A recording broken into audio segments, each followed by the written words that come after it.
Critique: The Quantum Hemisphere. Livre 1.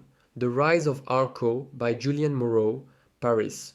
In France, we are accustomed to being told that reforms are necessary, that system must be modernized, that resistance is emotional and progress is rational.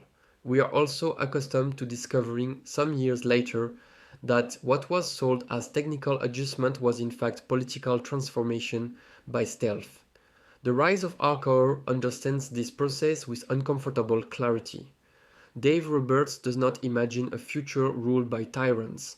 He imagines a future ruled by coordination, by agreements, protocols, and interoperable systems that quietly replace political choice with operational necessity.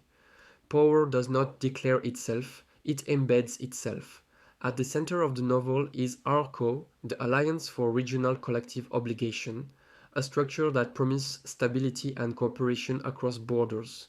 It speaks the language of crisis prevention, efficiency, and mutual security. These are noble words.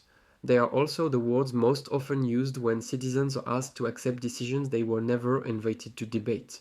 The story follows not rebels or revolutionaries, but administrators, engineers, analysts, and officials, the professional class that implements policy while believing itself to be above politics. They are intelligent, cautious, and often well-intentioned, and they are precisely the people through whom systemic power expands, not by force, but by procedure. What is striking is how Roberts treats technology not as liberation, but as discipline. Quantum logistics, sovereign cloud systems, automated governance tools, these are presented not as miracles, but as mechanisms that accelerate decision-making beyond democratic tempo. Once systems move faster than public debate, authority shifts by default. For anyone who has marched against labor reforms, pension changes, digital surveillance laws, or security legislation, the logic of ARCO feels disturbingly familiar. Each measure is defensible, each reform is justified. And yet, over time, the space for refusal shrinks until protest becomes symbolic rather than effective. The novel does not romanticize resistance.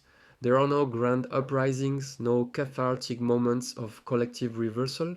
Instead, there is fatigue, adaptation, negotiation with inevitability, which may be the most honest political observation in the book. Roberts is careful not to portray ARCO as purely oppressive.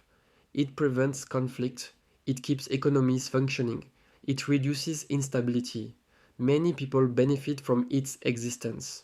The question is not whether the system works, but whether a society can still call itself democratic when the most important decisions are no longer politically negotiable. In this sense, The Rise of ARCO is not simply a geopolitical thriller.